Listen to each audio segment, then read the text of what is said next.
Hello, welcome to White Birch Tarot and Astrology. This reading is, I'm going to try to do a sign-by-sign reading. I don't know if I can get through all 12 of them tonight. I might just do 6. I'll see how many I can get through. Yeah, probably I'll just do 6, if I can even do that. I'm having terrible allergies. We've got storms going on. Anyway, this is for the full moon in Sagittarius, which occurs on... In the U.S. anyway, in New York, it happens at like 9:53 in the morning, Thursday, the 23rd of May. So adjust that for where you are. So for some of you, it's going to be, what, Wednesday or whatever. Depends on, or very early in the morning, Thursday, the 23rd. And it's exactly conjunct my moon, 2 degrees Sagittarius. I don't know how often that happens. I'd have to go back and look through all the ephemerides, or whatever the plural of ephemeris is, and I'm not going to, but I have a feeling it's probably pretty rare. Anyway, so I hope I can do this. We're having strange weather here, stormy weather, and so I'm kind of plugged up. And I'm going to talk about the astrology in a minute. I just want to say 2 quick quotes, which I hope I can remember because I didn't write them down, but they just sprang to mind. One is from Albert Einstein, who said, reality is merely an illusion, albeit a persistent one. Yes. And Joseph Campbell, the mythologist, who said, a myth is not something that never happened, it's something that's always happening. I love that. Okay, so I've changed my cross of truth yet again. I've changed the meanings. So let me get this out of the way a little bit. Anyway, I'm going to start off with Aries, and I've drawn, how many cards did I draw? I decided to do 6. Anyway, so this is for Aries, and I'm going to talk a little bit about the astrology. Right now we have, when the full moon happens, Venus and Jupiter will be exactly together in Taurus.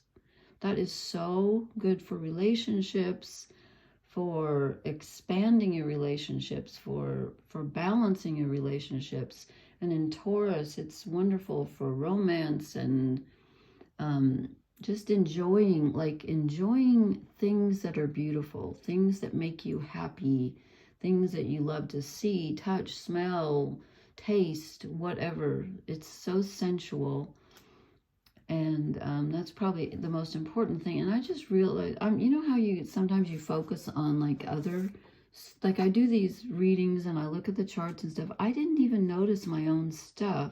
So I want to point out for anyone, I keep talking about Neptune, which is at the last degree of Pisces. So it's at the last degree of the zodiac, 29 degrees Pisces. I guess I was thinking of that as a straight line rather than a circle, because it just dawned on me last night. I'm like, oh my God, that means it's only a couple degrees away from it's almost, the next, I think it's going to go retrograde actually before it hits Aries, or maybe it hits Aries a bit. I didn't actually write that down, but if you have planets at the beginning degrees of Aries, which I do, they're conjunct Neptune right now. That totally makes sense to me. I miss that. And also Pluto, which is at the beginning of Aquarius, which is going retrograde and can go back into the last degree of Capricorn from September to December, which I've got my eye on. That's opposite if you have planets at 2 degrees or anything at like your ascendant, or anything at a couple degrees of Leo, the beginning degrees of Leo, which I do. Pluto's touching that. So somehow I missed that, but I wasn't thinking about, I don't know. I was thinking about other people, not myself. So there you go.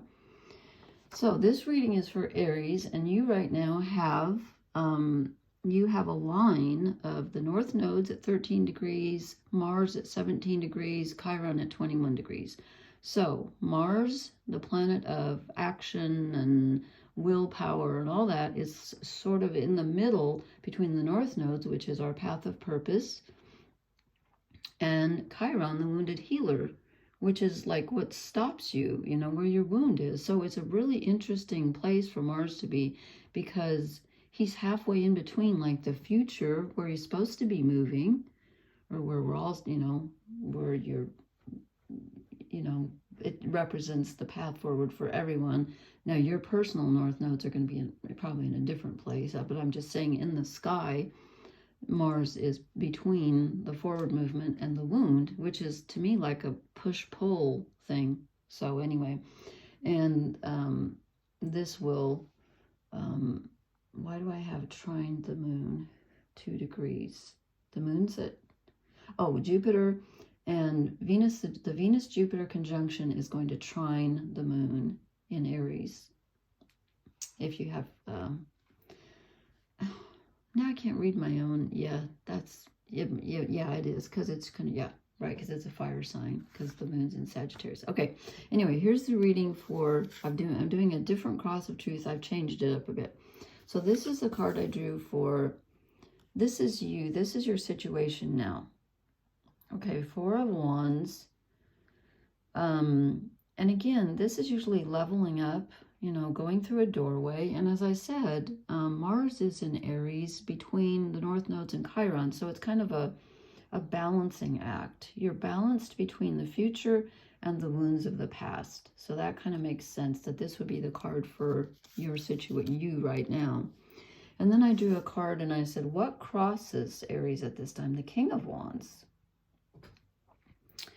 So this is Aries wanting to be in its own power, making its own decisions and being in charge, which Aries likes, but you're not able to do that right now. Why? I'm not sure.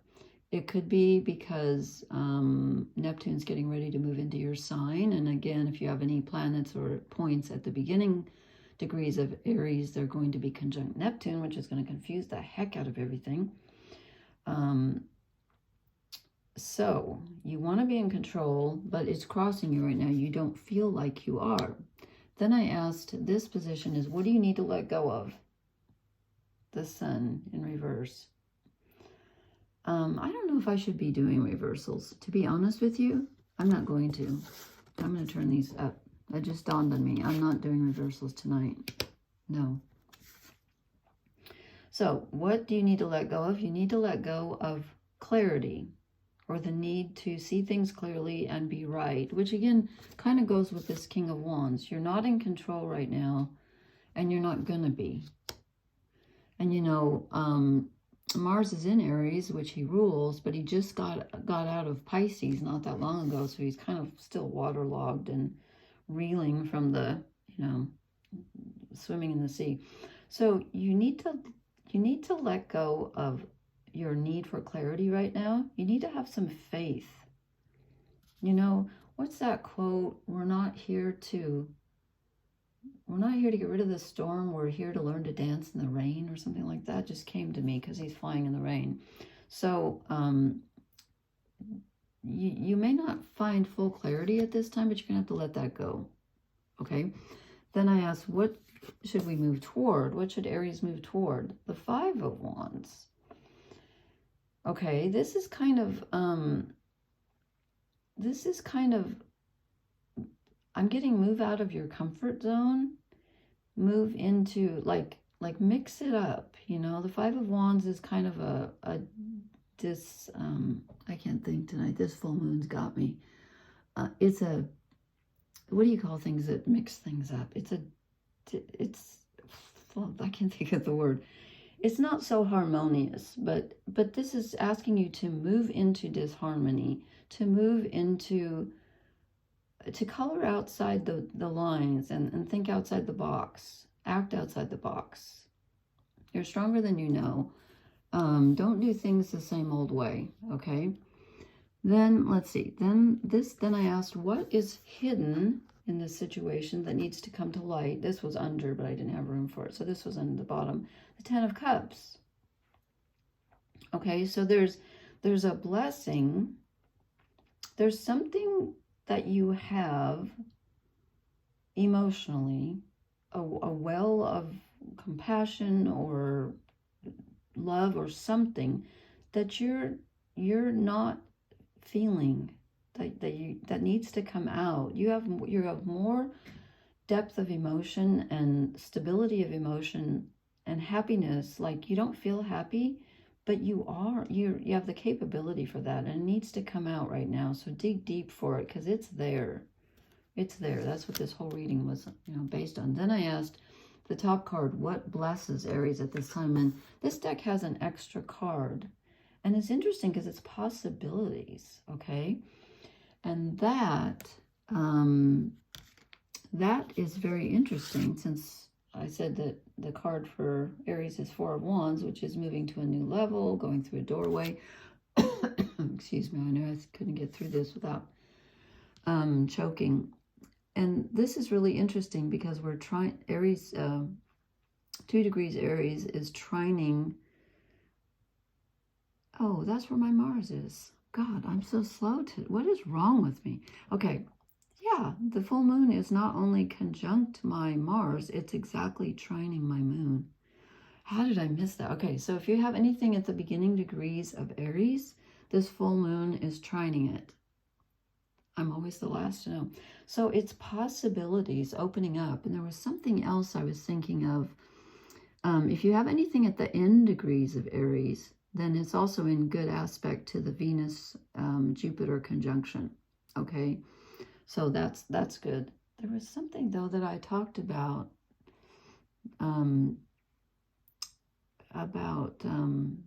possibilities, and now I can't remember what it was. But anyway, this is what blesses you. Anything is possible at this time for you. And again, think outside the box, It might not come from where you think it's going to come from. And you've got this, this hidden emotional support. Could even be from others that you don't even realize how many people support you. Okay, well, that was an interesting reading for Aries. And, I was going to pull the cards so you didn't have to wait for me to shuffle for every sign. But I didn't, because then I didn't know how to, I should have, because now you're going to have to wait for me. I was going to use a different deck for each sign. I'm just going to go with this deck. Okay, and I will timestamp this because I'm clearly off my head. Says full moon being conjunct my moon has got me goofy. Okay, I'm going to concentrate. Taurus, I'm going to just talk about what's happening for Taurus while I'm shuffling. Okay, Taurus, like I said, you have Venus and Jupiter conjunct 29 degrees of your sign. That is very powerful. The last degree of Taurus. Uranus is widely conjunct them because it's at 23 degrees of your sign. Mercury is in your sign at 11 degrees. And as I said, this Venus and Jupiter, how did that come out backwards? Okay, Venus and Jupiter are in Taurus, exactly conjunct at 29 degrees, and they're making kind of a negative aspect to the full moon. Not terrible, though. It's called an inconjunct. It's 150 degrees. Okay, Taurus. So what card? I should have shuffled these first. I'm going to be here all night. You know what? These are flipping around backwards. Why are they doing that? Okay. I wish I knew how to pause. I'm so sorry that I don't. I'll try to hurry here. Okay. Which card represents the situation? Or, you know what? I'm going to post this for Aries, and then I'm going to have to shuffle, because otherwise you guys are going to be here all night, and it's going to take forever to upload. So I'm going to upload this for Aries. I'm going to do them one at a time. Okay. Please hit the like, share, and subscribe buttons. Watch for your sun, moon, and rising signs also. And sometimes I even watch for my Mercury, Venus, and Mars. Okay. Blessings. Thank you.